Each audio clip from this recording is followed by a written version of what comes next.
I came home with a stitched-up chest, hospital wristband still on my arm, and my life already erased. The driveway looked the same. The porch boards creaked under my feet like they always had. But when I opened the front door, the silence hit me like a fist. Everything was gone. Not rearranged. Not packed away. Gone. The furniture I'd built with my own hands, the cherry dining table that took me 3 months to finish, the walnut bookshelf I'd cut and sanded until the grain shimmered. All of it vanished. The walls were bare, no photos, no paintings my late wife had loved. The house echoed when I stepped inside, like I'd walked into a tomb instead of the home I'd lived in for 32 years. I stood in the living room, or what used to be the living room, and tried to make sense of it. My chest hurt. Not from the surgery, from something deeper, something the doctors couldn't fix with a scalpel and thread.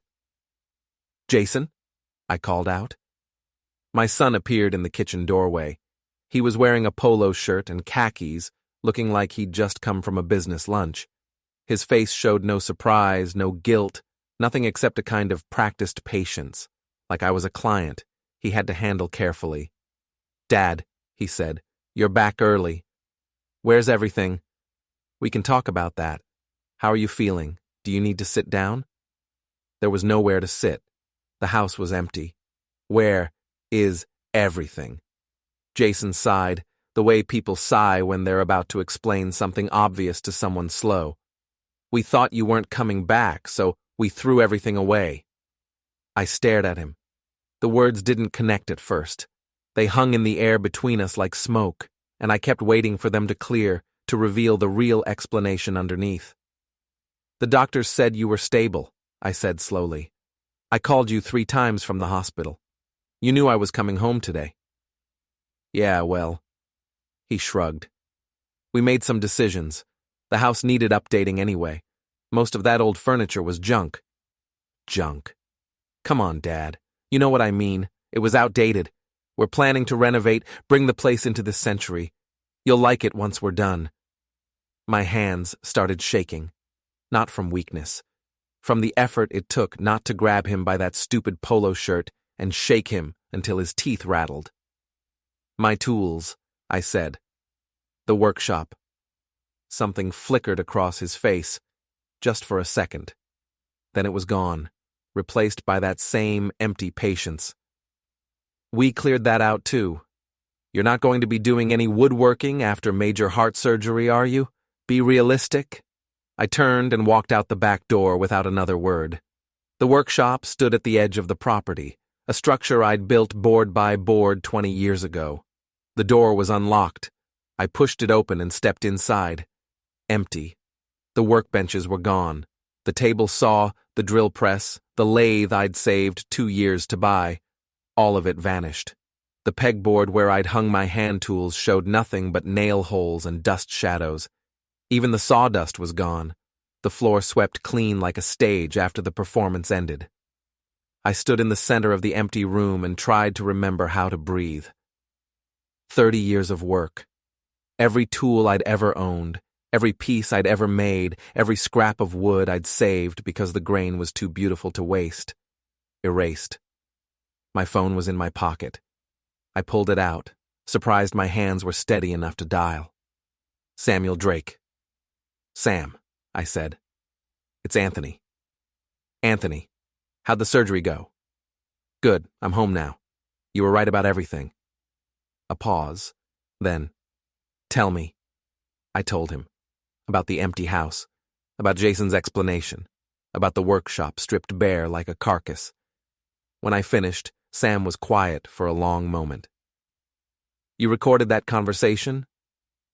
"No." "Start recording. Everything from now on. Every word they say, every time they set foot on that property. You understand?" "Yes."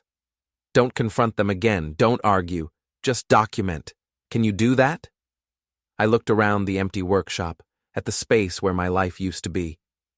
"Yeah," I said. "I can do that." "Good. I'm pulling the files we prepared before your surgery, the ones you hoped you'd never need. Pull them. Anthony." His voice shifted, became harder. Once we start this, we don't stop. You understand what I'm saying? No backing out because he's your son. No mercy because he apologizes. We go all the way. I thought about Jason's face, the casual shrug, the word junk. All the way, I said. I'll call you tomorrow. Don't do anything stupid tonight. He hung up. I stood in the empty workshop and felt something cold settle into my chest, something that had nothing to do with surgery or scars. I wasn't anyone's father anymore. I was something else now. Before we continue, we ask you to hit the hype button, subscribe, and like the video to help the channel grow. Tell us which city you are from in the comments. We would like to get to know our audience better. The next morning, I found one box. It was shoved in the back of the garage, behind some paint cans Jason had left there years ago when he'd gotten tired of a home improvement project halfway through. The box was taped shut, covered in dust, forgotten. I carried it inside and set it on the kitchen counter, the only counter left in the house. Jason and Megan were still asleep upstairs in what used to be my bedroom. I could hear water running through the pipes. I opened the box carefully, using my pocket knife to slice through the tape, papers, old files I'd stored away decades ago and never thought about again. Tax returns from the 90s, receipts for tools I'd bought when Jason was still in elementary school. And underneath everything else, in a manila envelope gone yellow with age, the original deed to the property. I pulled it out and spread it on the counter. The property had been in my name since 1993. The workshop had been added in 2004, built with my own hands, every board and nail documented and permitted. I'd been careful about that. I'd always been careful about paperwork, about making sure everything was legal and proper. My phone buzzed. Sam. You alone? For now. Good. I filed the TRO this morning. Temporary restraining order on any property transfers. It's in the system now. If your son tries to move anything, change any titles, or access any accounts with your name on them, he hits a wall. How long does that hold? Long enough. We've got a hearing in 2 weeks. Until then, nothing moves without a judge's signature. I heard footsteps upstairs. They're awake. Remember, document everything. Don't engage, don't argue, just watch and record. Got it. One more thing. Check your bank accounts. All of them. My stomach dropped. Why? Just check. Call me back. I opened my laptop. They'd left that at least. Probably because it was old and slow and not worth selling. I logged into my bank account. The balance showed $342. I'd had close to $70,000 in there 3 weeks ago. Savings from 40 years of work. Everything I'd put aside for retirement, for emergencies, for the life I thought I'd have. Gone. I checked the transaction history. Transfers. Dozens of them, spread out over the last 2 weeks while I was in the hospital. Small amounts at first, a few hundred here and there. Then larger chunks, then everything else in one final sweep, dated 2 days ago, to an account in Jason's name. I called Sam back. Found it? He asked. He took everything. We expected that. It's actually helpful. Helpful. Electronic trail, direct transfers. He didn't even try to hide it. We can trace every penny and we can reverse it. Theft from a joint account holder. He's exposed. How long? To reverse it? A few weeks, maybe a month. The courts move slow, but we'll freeze his accounts today. He won't be able to touch any of it. Jason came down the stairs. He was wearing pajama pants and a t-shirt, hair messy, looking annoyed about something. He saw me at the counter and stopped. "You're up early," he said. I just looked at him, didn't say a word. He shifted, uncomfortable. "Look, Dad, about yesterday. I know you're upset, but I'm not upset." That stopped him. He'd been expecting anger, maybe tears. My flat tone threw him off. "Okay," he said carefully. "That's good, because we really are planning to make this place better, for all of us. Us. Yeah, you, me, Megan, we can make this work." I picked up my phone and very deliberately opened the voice recorder app. I set it on the counter between us, the red recording indicator visible. "What are you doing?" Jason asked. "Documenting." "Documenting what?" "Everything you say, everything you do, from now on." His face hardened. "That's crazy." "Is it? You can't just record me in my own house." "My house," I said quietly. "My name on the deed. Check if you don't believe me." He stared at me for a long moment. Something new entered his expression, not quite fear, but close, uncertainty. "Dad, you're being paranoid.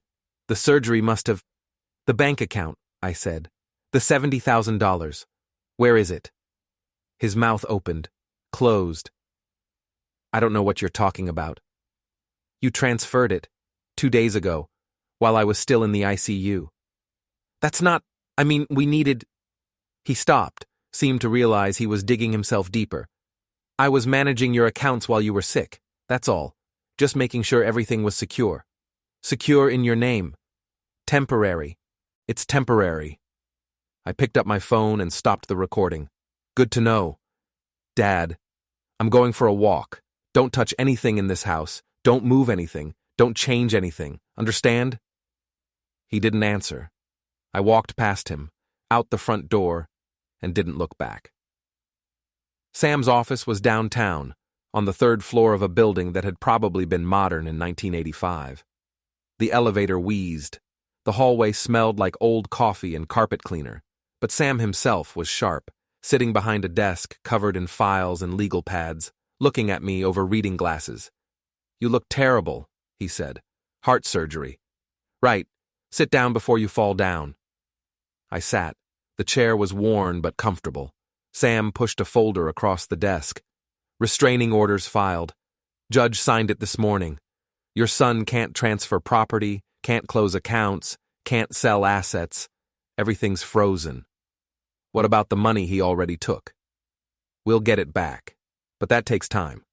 In the meantime, I've filed a civil complaint. Theft, elder abuse, financial exploitation. The whole package." "Elder abuse? I'm 62.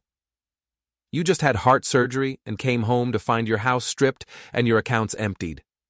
Trust me, the term applies." I looked down at the folder. It was thick, full of forms and motions and legal language I only half understood. "How long have we known each other?" Sam asked.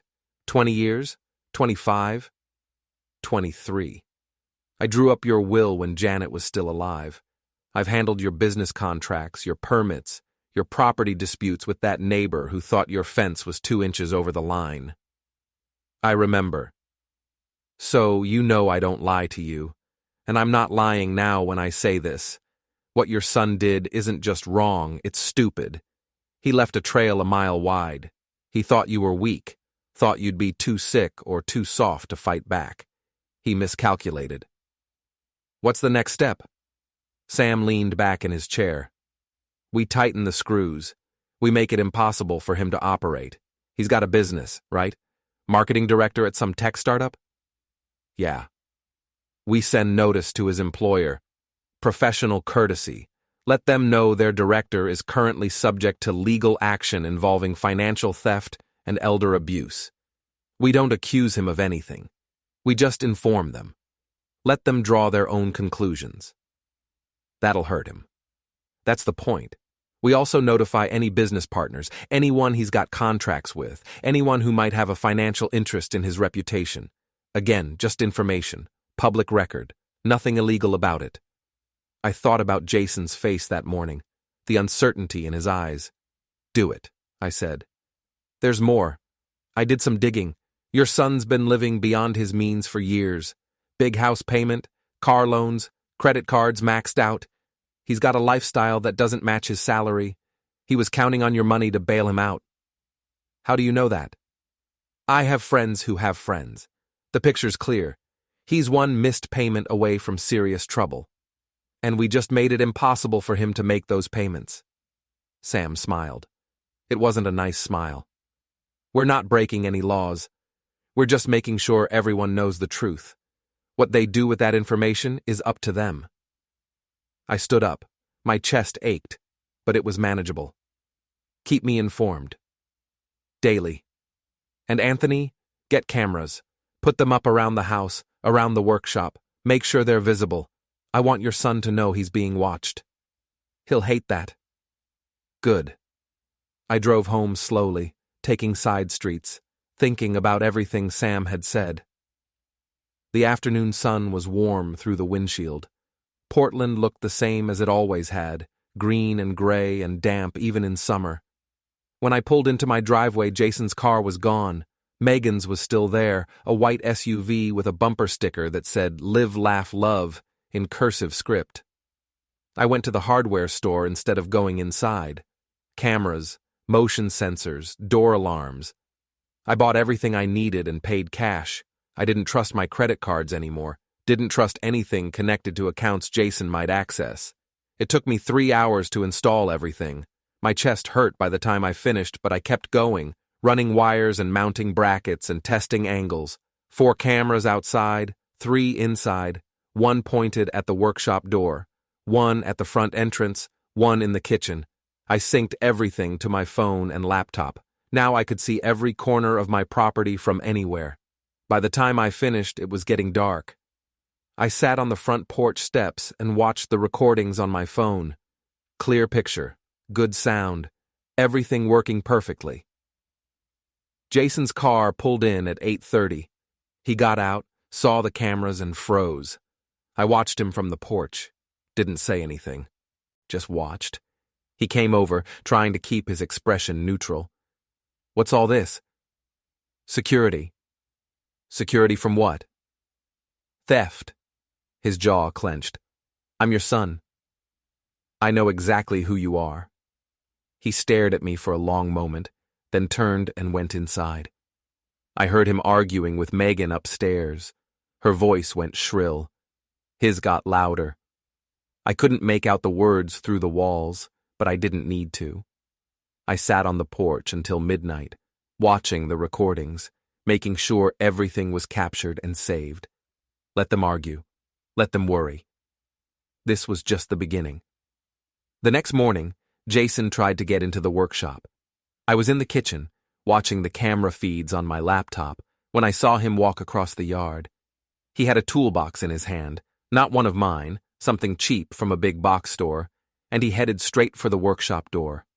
I was outside before he could turn the handle. Stop! He actually jumped, and spun around. Jesus, Dad, you scared me. Step away from the door. I just need to grab some stuff. What stuff? There's nothing in there. You made sure of that. His face went red. Look, I'm not playing this game. This is my property too. No, it's not. I'm your son. I have a right. You have no rights here. None. That building is mine. This land is mine. The house is mine. Your name isn't on anything. He took a step toward me.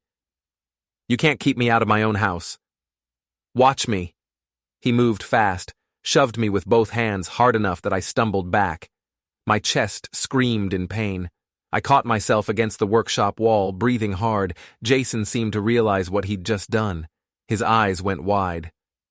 Dad, I didn't mean... Camera, I said, pointing up at the corner of the workshop where the lens was clearly visible. Got all of it. He looked at the camera, looked at me. His face went pale. That was self-defense, he said quickly. You were blocking me.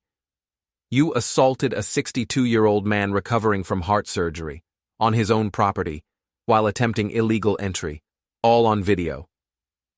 You're twisting this. Am I? A car pulled up in the driveway. Sam got out, moving with the unhurried confidence of someone who knew exactly what he was doing here. Morning, Anthony, he said. Having trouble? My son was just leaving. Jason looked between us. This is insane. You're both insane. Your father asked you to step away from his property, Sam said mildly. I suggest you comply. Who the hell are you? Samuel Drake, attorney at law, and I've just witnessed you commit assault and battery. So I suggest you go back inside the house, pack your belongings, and find somewhere else to stay. I live here. Not anymore. As of this morning, your father has filed for a formal eviction notice. You have 72 hours to vacate. Jason's mouth opened and closed. No sound came out. 72 hours, Sam repeated. After that, the sheriff removes you. Your choice whether you want that on your record or not. Jason looked at me. Really looked at me. Maybe for the first time in years. Whatever he saw there made him take a step back. This isn't over, he said. Yes, I said quietly. It is. He turned and walked back to the house. Megan appeared in the doorway, took one look at his face, and started talking fast. I couldn't hear what she was saying, but I could see Jason shaking his head, gesturing angrily. Sam pulled out his phone and started typing. I'm sending you the eviction documents. Keep them handy. If he's not gone in 3 days, call the sheriff's office. Don't engage with him directly. Why are you here? Wanted to make sure you were okay. And I had some news. He pocketed his phone. I contacted Jason's employer this morning. Professional courtesy, like I said. They put him on administrative leave. That fast? They don't want the liability. Tech companies hate scandal. And when one of their directors is involved in elder abuse allegations, even if unproven, they distance themselves immediately. What does that mean for him? No paycheck, no benefits, and in this industry, being on leave is basically career termination. Word spreads fast. I should have felt something. Guilt, maybe, regret, but I just felt cold, clear-headed, focused. What else? Sam smiled. I love that question. Shows you're thinking strategically. I also sent notice to 3 of his business partners, companies he's been working with on side projects, trying to build his own consulting business. Let them know about the legal situation. And 2 of them pulled out already. The third is reviewing their options, which means they'll pull out tomorrow. He's going to panic. Yes, and when people panic, they make mistakes. We want him making mistakes, Anthony. Every stupid move he makes gives us more ammunition. I watched Jason and Megan through the kitchen window. They were arguing now, really going at it. Megan was crying, Jason was pacing. There's something else you should know, Sam said. I ran a full asset check on your son. He's got debt, a lot of it. Credit cards, personal loans, even money borrowed from friends. He's been juggling payments for months, keeping everything barely afloat. How much debt? North of 200,000. I felt my eyebrows rise. How does someone making 70,000 a year accumulate that kind of debt? By living like he makes twice that. Expensive cars, fancy restaurants, that lifestyle influencer nonsense his wife does. It all costs money. Money he doesn't have. And now he's lost his job. And his access to your accounts. And his business partnerships. He's circling the drain, Anthony. We just need to keep the pressure on. A crash from inside the house. Something breaking. Glass, maybe. Should we call the police? Sam asked. Not yet. Let them tear themselves apart first. Sam nodded approvingly. You're learning. Come on, let's go over the next phase. We walked to my truck. I climbed in, started the engine. Sam leaned against the passenger window. Next week, we file liens. Against his car, his assets, anything we can attach. We also request a full accounting of all transfers from your accounts. Force him to document where every penny went. Can we do that? Absolutely. It's your money. You have every right to know where it is. And if he can't account for it, that's another nail in his coffin. How long does this take? Couple of weeks for the liens to process. Couple more for the accounting order. We're not rushing. We're being thorough. I want him to feel it. He will. Trust me. By the time we're done, he'll wish he'd never touched your tools. I drove away, watching my house disappear in the rearview mirror. The house where I'd raised a son who'd grown into someone I didn't recognize. Someone who'd looked at my life's work and called it junk. But that was okay. I didn't recognize him either, and I was fine with that. 3 days later, Jason was still in the house. I called the sheriff's office. They sent a deputy, a young guy with a fresh haircut and a crisp uniform, who looked like he'd rather be anywhere else. This is a civil matter, he said. I can inform him of the eviction notice, but I can't physically remove him without a court order. I have a court order. I showed him the papers Sam had filed. He looked them over, nodded reluctantly. Okay, let me talk to him. Jason answered the door with Megan standing behind him. She looked like she'd been crying for days. He looked like he hadn't slept. The deputy explained the situation. Jason argued. The deputy stayed calm, professional, just kept repeating the same information in different ways. Finally, Jason said, "Fine, we'll go, but we're taking our stuff." "Your stuff," I said from the porch. "Not mine." "What's that supposed to mean?" "It means you take what you brought here, nothing else." Megan started crying again. Jason looked at the deputy. "Can he do that?" "It's his property, sir. Unless you can prove ownership of specific items, yes, he can determine what leaves and what stays." They packed for 6 hours. I watched the whole thing on my cameras, taking notes on everything they tried to load into their cars. Twice I had to stop them. Once, when Jason tried to take a lamp I'd bought 15 years ago. Once when Megan tried to pack a set of dishes that had belonged to my wife. "Those were gifts," Megan said, her voice shrill. "They were loans. I'm reclaiming them." "You're a hateful old man." I didn't respond, just stood there watching, making sure they took nothing that wasn't theirs. By evening, they were gone. 2 cars packed to the roof, driving away down the street, leaving me standing in an empty house that felt more mine now than it had in years. I walked through the rooms slowly. They'd left damage, scratches on the floors, holes in the walls where they'd hung their own pictures. But it was cleanable, fixable. I could work with this. Sam called that night. "They're gone?" "Yes." "Good. Now we escalate. I've filed the liens. Jason's car is now legally attached to your claim. So is his boat." "He has a boat?" "Had. Marina's been notified. They can't let him take it out until the lien is cleared." "How much is the boat worth?" "About 30,000. He's still making payments on it." "So he owes money on something he can't use." "Exactly. And we're not done.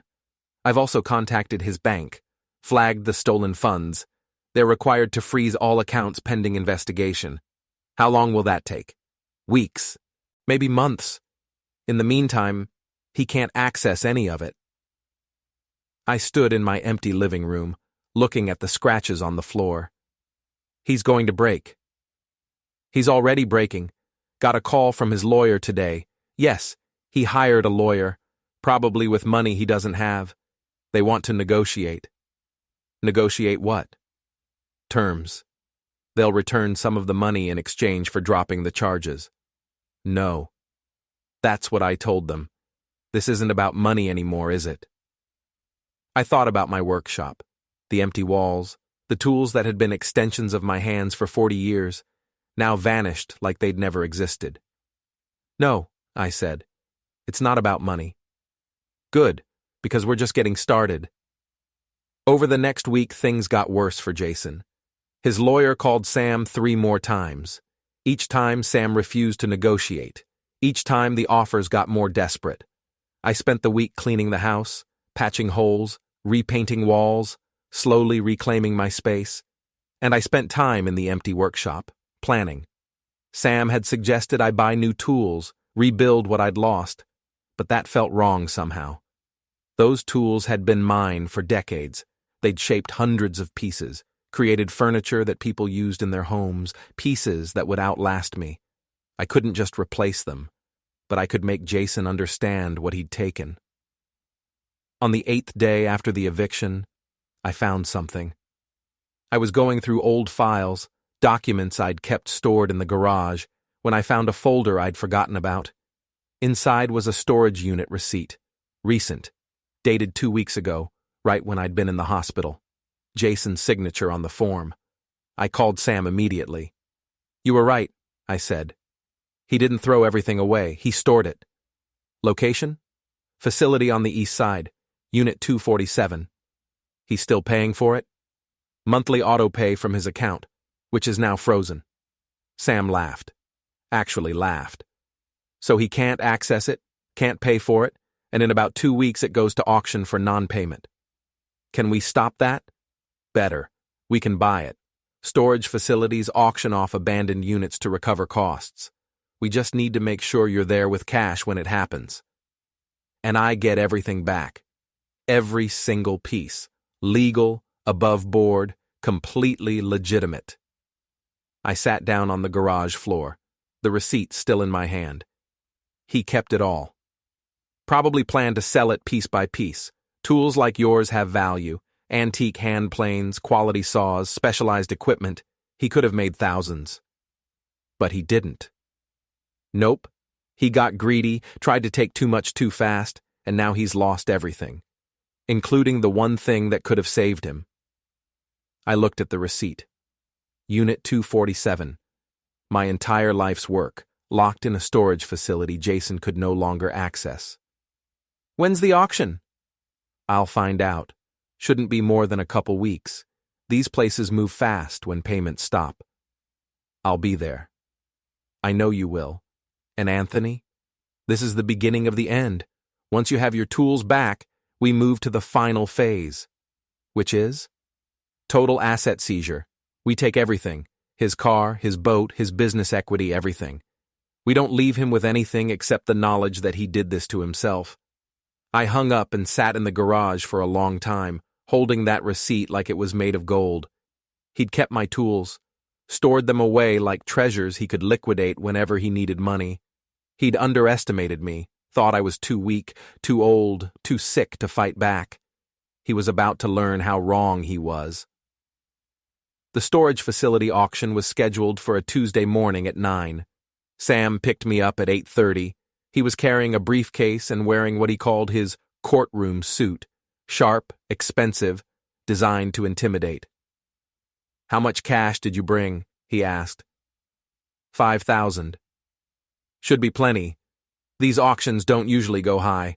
Most people are looking for junk to resell. They won't know what they're looking at. The facility was on the industrial east side, rows of orange metal buildings surrounded by chain-link fence. We parked near the office and waited.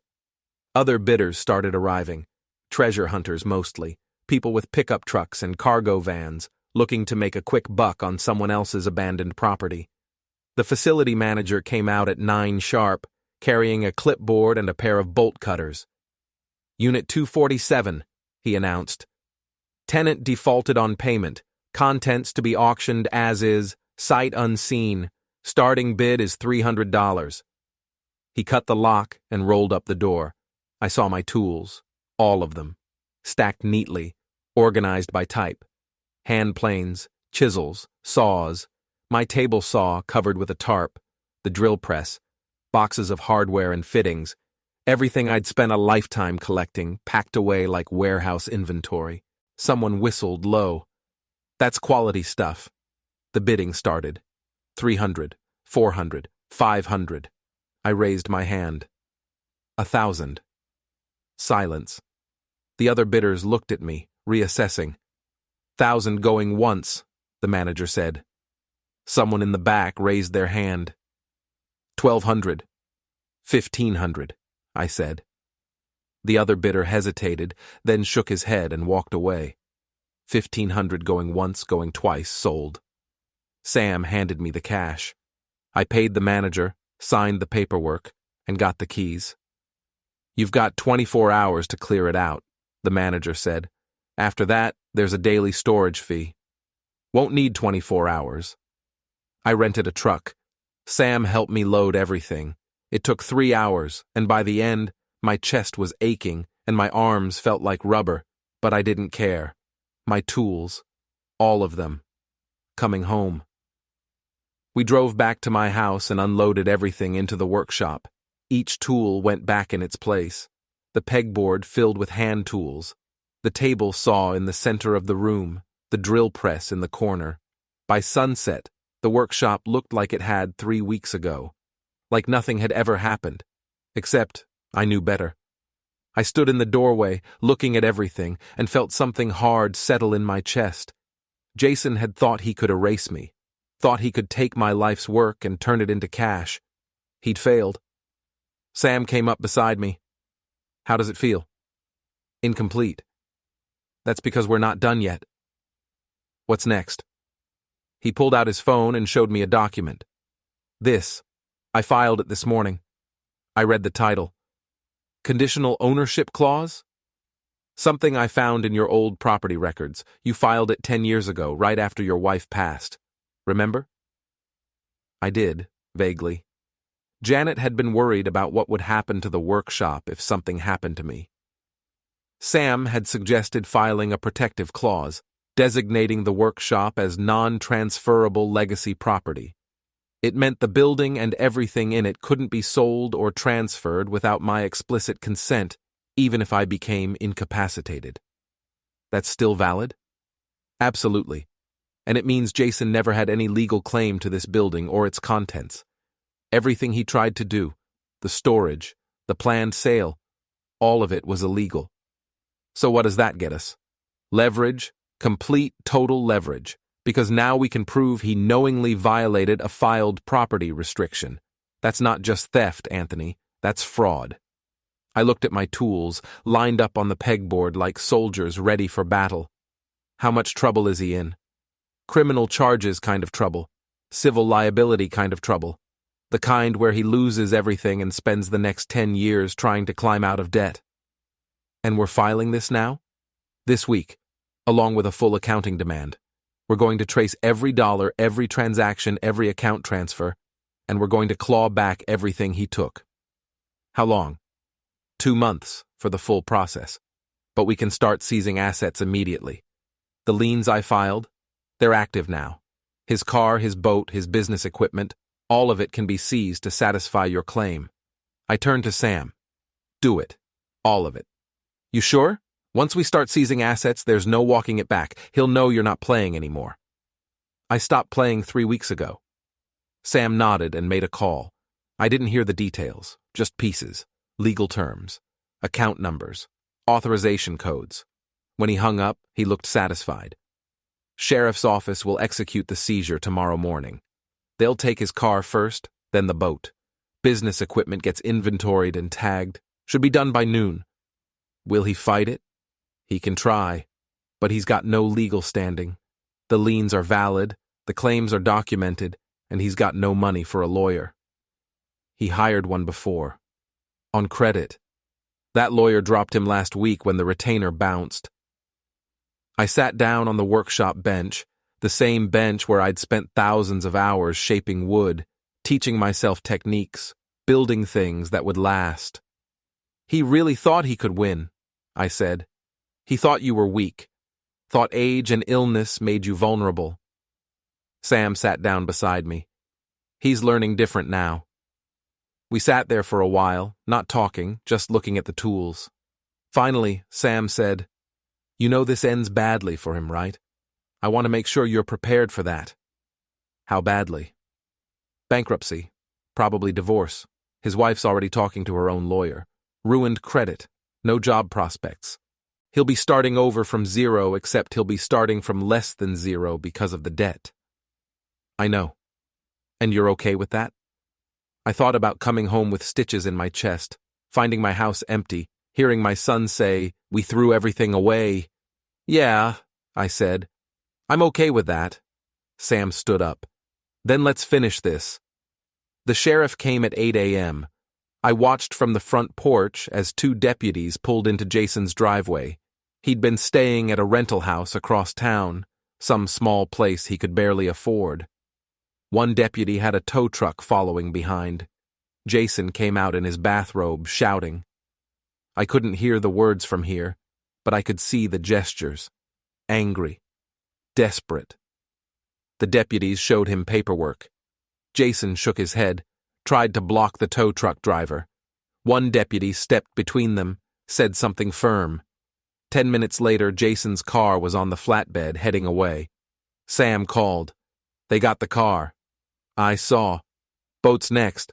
Marina's been notified. They'll release it to our custody this afternoon. What's it worth? Together? About $50,000. Won't cover everything he took, but it's a start. When do we hit his business accounts? Already done. Court order went through this morning. His business equity is frozen. Can't access it, can't sell it, can't transfer it. How much equity? About 30,000. He'd built up a small consulting business on the side. Was going to be his safety net. Not anymore. Not anymore. I hung up and went into the workshop. I had a project in mind, something I'd been planning for days. A table. Simple, clean lines, made from the walnut I'd been saving for something special. I started with the rough cuts, taking my time, feeling the weight of the saw in my hands. It felt good to work again. By afternoon, I had the basic structure roughed out. The legs needed shaping, the top needed planing, but I could see what it would become. My phone buzzed. Unknown number. Hello? Dad. Jason's voice, hoarse, exhausted. What do you want? Can we talk, please? We're talking now. I mean in person. Just you and me, no lawyers. Why? Silence, then. Because I'm your son. You stopped being my son when you threw away my life. I didn't throw it away. I stored it. I kept everything. So you could sell it. I needed the money. You stole $70,000 from my accounts. You tried to transfer my property. You emptied my house and left me with nothing. And now you want sympathy? I want to make this right. Too late. Dad, please. They took my car. They're taking everything. Megan left me. I'm about to lose the rental house. I have nothing. Good. What? You heard me. Good. Now you know what it feels like. I'm your son. Keep saying that. Maybe eventually you'll understand why it doesn't matter anymore. I hung up. He called back immediately. I didn't answer. Over the next week, the pressure continued. Jason's business partners received formal notices of the asset freeze. His consulting clients got letters explaining the legal situation. One by one, they pulled their contracts. His credit cards were maxed out. His bank account was frozen. His lawyer had dropped him. He had no car, no boat, no business. He had nothing. Sam called with updates daily. Each call brought news of something else collapsing. A loan called in. A credit line canceled. A business opportunity withdrawn. He's trying to borrow money from friends, Sam said. No one's lending. Word's gotten around. How bad is it? He's got about 3 weeks before the rental house evicts him. After that, he's on the street unless someone takes him in. His wife? She filed for divorce, took her stuff and moved back with her parents. She's done. I should have felt something. Guilt, regret, the natural compassion a father has for his son. I felt nothing. What's the final step? I asked. We wait for the accounting report. Court ordered him to document every dollar he took from your accounts. He's got 2 weeks to comply. If he doesn't, or if he can't, that's contempt of court. Jail time. And if he does comply? Then we have a complete paper trail of everything he stole. We can pursue criminal charges if we want, or we can just take civil judgment and seize whatever's left. How long? 2 weeks. Then we know everything. I went back to work on the table. The legs were shaped now, tapered and smooth. The top was coming together, the grain patterns aligning perfectly. It was going to be beautiful. Jason called 4 more times that week. I never answered. He showed up at the house once, late at night. I watched him on the cameras, standing in the driveway, looking at the workshop.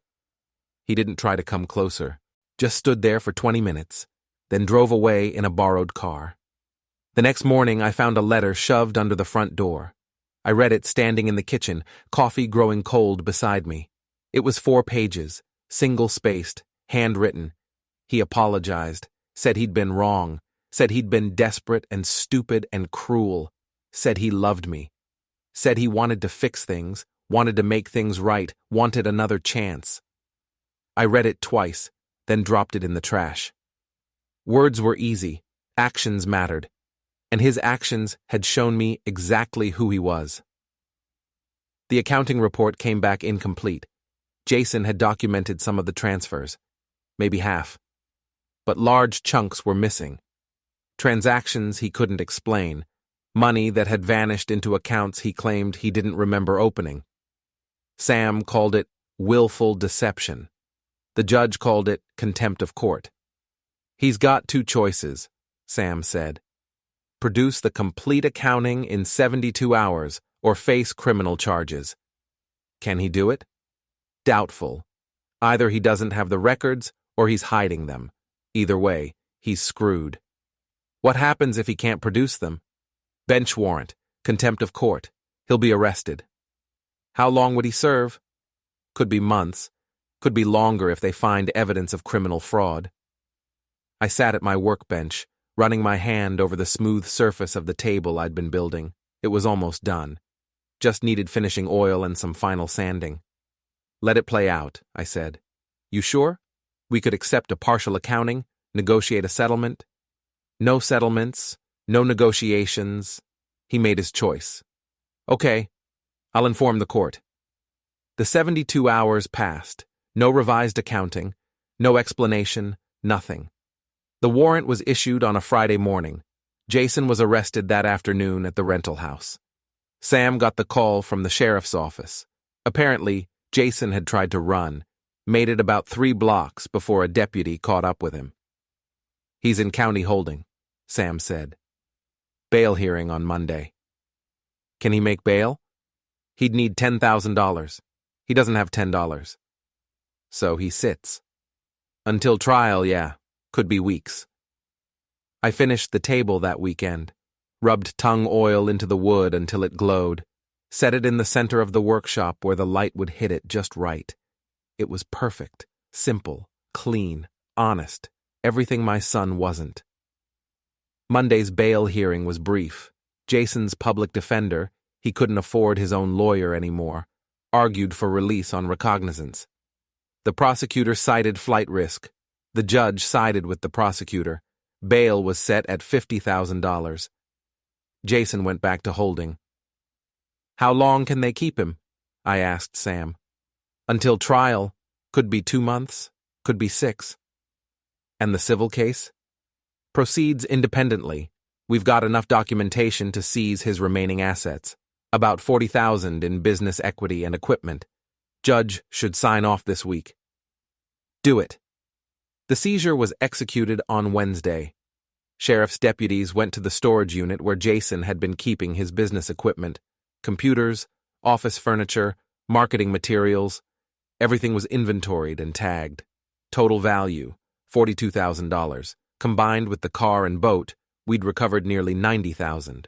More than Jason had stolen, actually. "What do we do with the excess?" Sam asked. "Keep it. Call it interest. Call it pain and suffering. I don't care." "That works, and there's one more thing you should know." He paused. "I found something in the final accounting. Something interesting." "What?" 10 years ago, you filed a conditional ownership clause on the workshop. Remember? "You already told me about that." "Right, but I found another document. Filed the same day, a secondary clause specifically protecting the contents of the workshop. Tools, equipment, materials, everything. It stipulates that the contents can't be removed, sold, or transferred without your written consent." "I don't remember that." "You were grieving Janet. I handled a lot of the paperwork. But it's there. It's notarized. And it's valid." "So what does that mean?" "It means when Jason moved your tools to storage, he violated a legally binding property restriction. That's not just theft. That's willful destruction of protected assets." "Can we use that?" "We already did. I included it in the civil filing. The judge is adding it to the contempt charges." I leaned back in my chair. How much time could he get? For contempt? 6 months to a year. For the property violation? Another year or 2. They might run concurrent. They might not.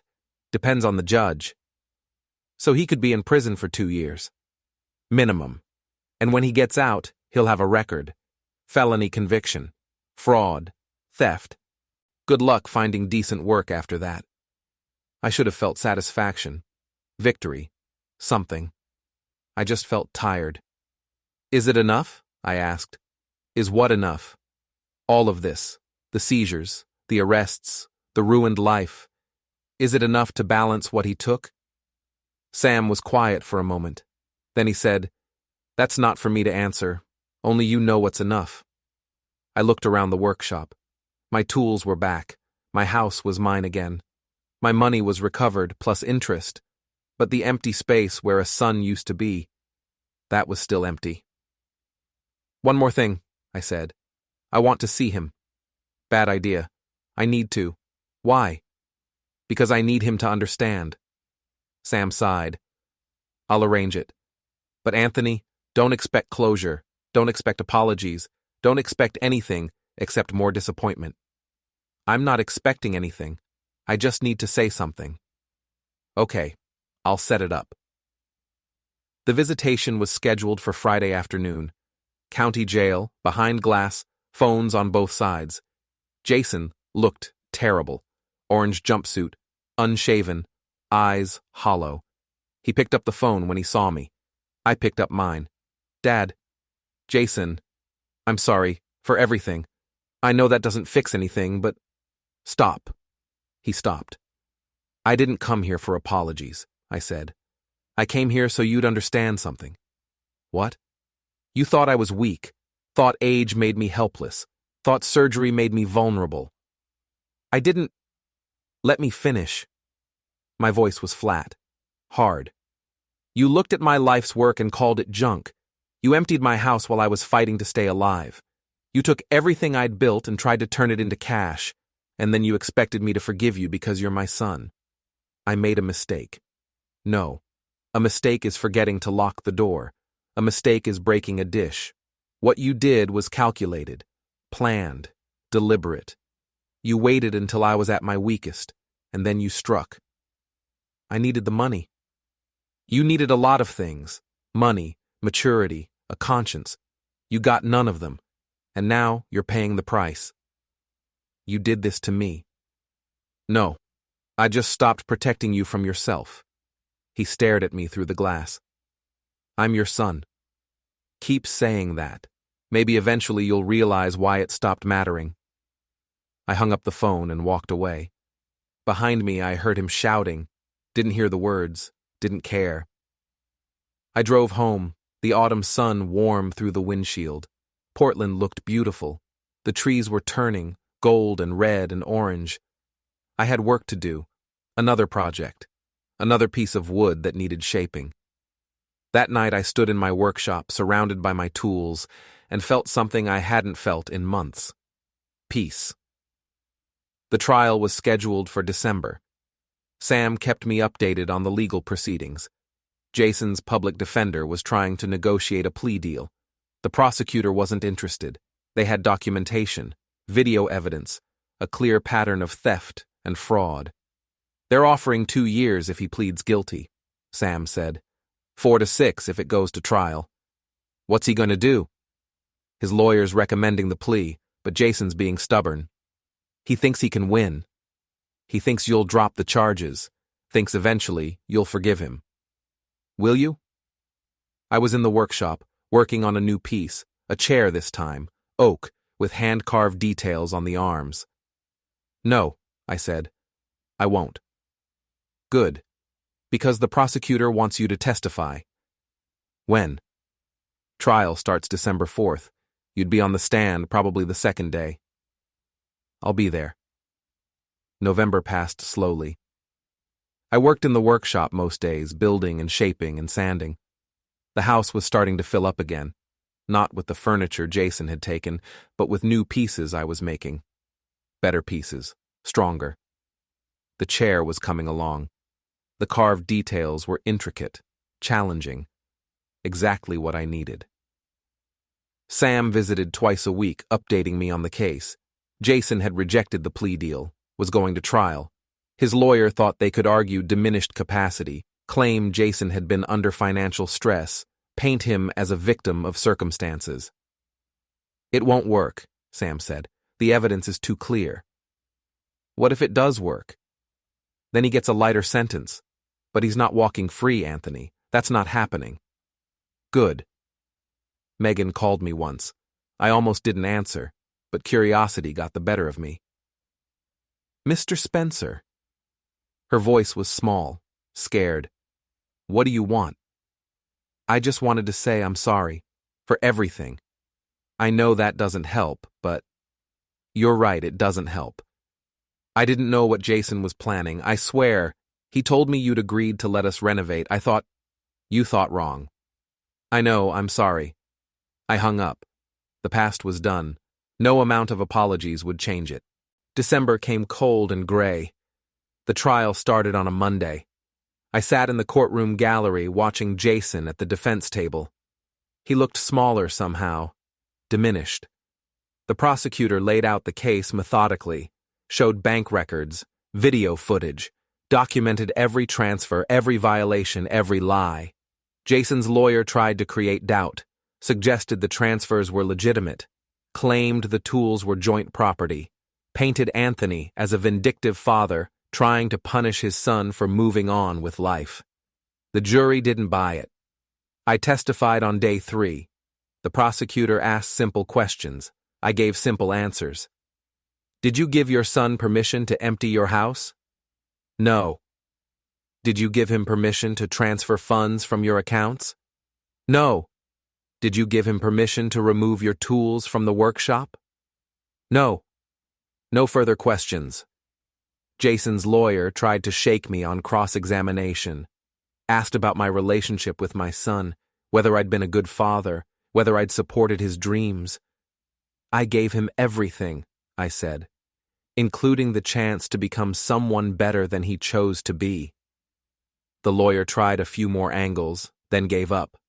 The trial lasted 8 days. The jury deliberated for 3 hours. Guilty on all counts. Sentencing was scheduled for 2 weeks later. Sam and I had dinner that night at a quiet restaurant downtown. He ordered wine. I stuck with water. How do you feel? He asked. Tired. That's fair. It's been a long fight. Is it over? Almost. Sentencing in 2 weeks, then it's done. What do you think he'll get? 3 to 5 years. Good behavior, he's out in 2. And after that? Felony record. Restitution payments for the rest of his life. Probably bankruptcy. His career in marketing is finished. He'll be starting over at the bottom. Think he'll learn anything? Sam swirled his wine. Some people learn. Some people just get bitter. Hard to say which category your son falls into. Not my son anymore. Legally, he is. Legally, not in any way that matters. We ate in silence for a while. The restaurant was warm and quiet, insulated from the cold December rain outside. You ever regret it? Sam asked. Going this hard? Every day. But you'd do it again. Every time. He nodded. That's what I thought. Sentencing day was December 20th. The courtroom was nearly empty. Just me, Sam, the lawyers, and a handful of courthouse staff. Jason stood when the judge entered. He looked thinner than before. Hollow. The judge read the verdict, then asked if anyone wanted to speak before sentencing. Jason's lawyer stood, made a speech about rehabilitation and second chances. The prosecutor stood, made a speech about accountability and justice. Then the judge looked at me. Mr. Spencer, as the victim, you have the right to make a statement. Would you like to? I stood up, walked to the podium. Jason looked at me. Really looked at me. I saw something in his eyes.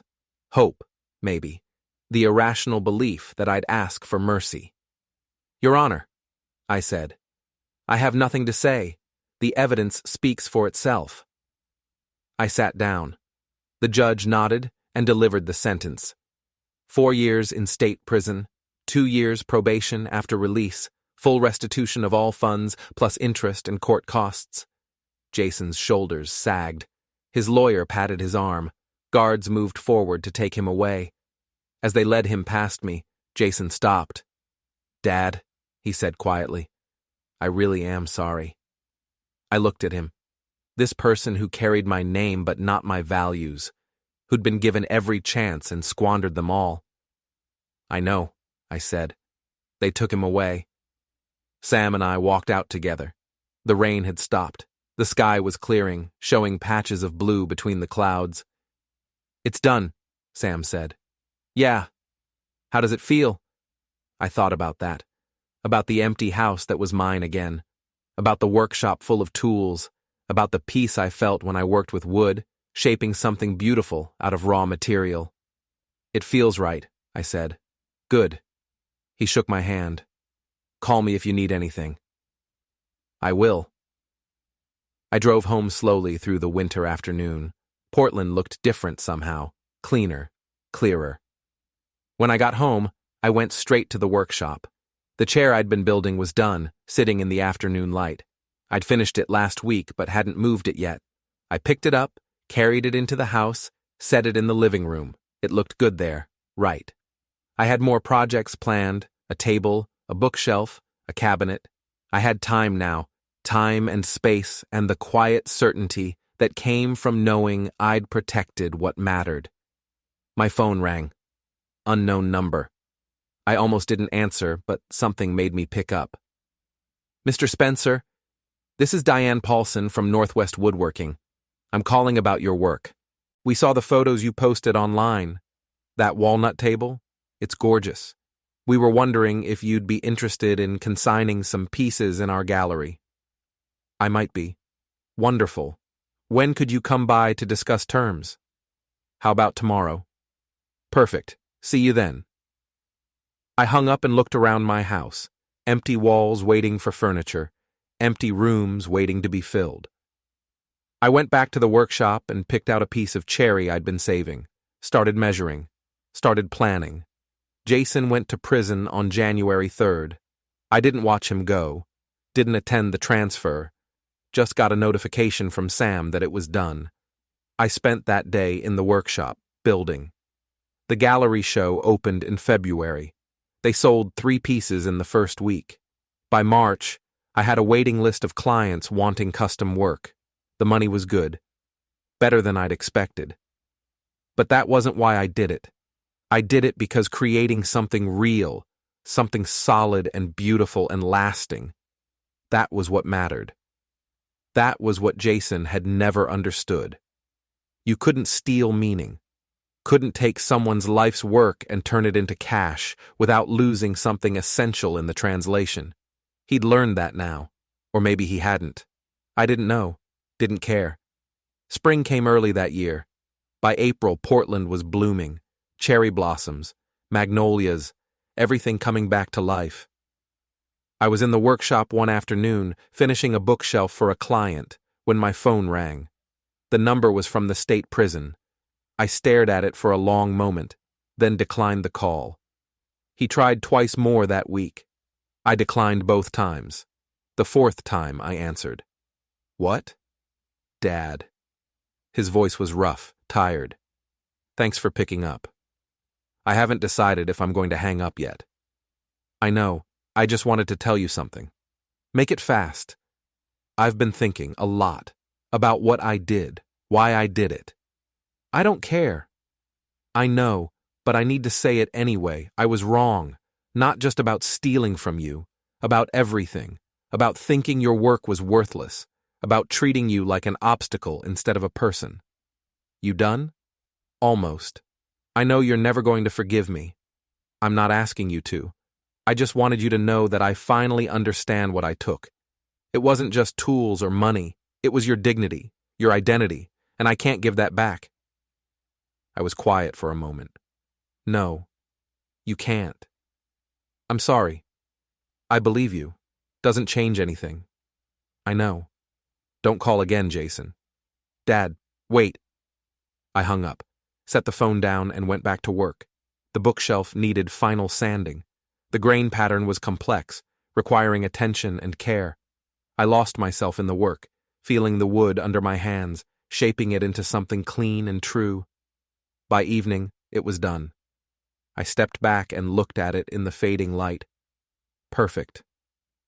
I loaded it into my truck and drove to the client's house. She was a young woman, a teacher who'd hired me to build furniture for her first home. She was there when I arrived, excited to see the finished piece. "It's beautiful," she said, running her hand over the smooth surface. "Exactly what I wanted." "Good. How long have you been doing this?" 40 years. "It shows. This is art." I helped her position it in her living room, showed her how to care for it, maintain it, keep it beautiful. She paid me in cash, thanked me 3 times, asked if I had time to start work on a dining table. "I'll check my schedule," I said. "Call you next week." I drove home as the sun set, painting Portland in gold and red. The house was quiet when I got there. Peaceful. I made dinner. Sat at the walnut table I'd built, eating slowly, thinking about nothing in particular. Later I went to the workshop, not to build anything, just to stand there in the quiet darkness, surrounded by my tools, everything in its place, everything whole again, not the way it used to be, better, because I'd fought for it, protected it, made sure no one could take it again. June brought hot weather. I worked early mornings and late evenings, avoiding the heat of the day. The orders kept coming. Custom tables, chairs, cabinets. I was booked solid through September. Sam called one afternoon. "Got news. Your son applied for early release, work program, good behavior." "What did they say?" "Denied. Too soon. He'll serve at least 2 years before they consider it again." "Good. You want me to oppose any future applications?" "No. Let him serve his time. After that, what he does is his business." "You sure?" "I'm sure. The punishment was never about keeping him locked up forever. It was about making sure he understood what he did." "Think he understands now?" "Don't care." Sam laughed. "You've gotten hard, Anthony." "No. I've just stopped confusing compassion with weakness." By August, Jason stopped calling. No more collect calls from prison, no more messages left through the warden's office. Good. I had a life to live, work to do, beautiful things to create. September came cool and clear. I started on a major project, a complete dining set for a couple celebrating their 30th anniversary. Table, 8 chairs, a matching sideboard. It would take months, maybe a year. But I had time. I had all the time I needed. October 20th, the anniversary of my surgery. 1 year since I'd come home to find my life erased. I marked the date by finishing the chair I'd been working on, the last of the dining set. I set it with the others and stood back to look at the whole thing together. Perfect, balanced, beautiful, everything a family needed to share meals and build memories. Everything Jason had tried to take and failed. I loaded it carefully into the truck, drove to the client's house. They cried when they saw it, actually cried, talking about how perfect it was, how much it meant to them. I accepted their thanks and their payment and drove home. The workshop was clean, organized, ready for the next project. But I was tired. I sat on the porch steps as the sun went down, watching the light fade from the sky. My chest didn't hurt anymore. The scars had healed months ago, leaving only thin white lines that would eventually fade to nothing. But I carried different scars now, invisible ones. The kind that came from learning your son was capable of cruelty. The kind that never really healed, just became part of who you were. I was okay with that. Because I'd won. Not just the legal battles, not just the money or the property or the tools. I'd won something deeper. I'd protected my dignity, my identity, my right to exist as more than someone else's resource to exploit. And that was worth everything. Inside the house, my phone buzzed. Another client, another commission, another chance to build something real and lasting and true. I stood up, walked inside, and answered it.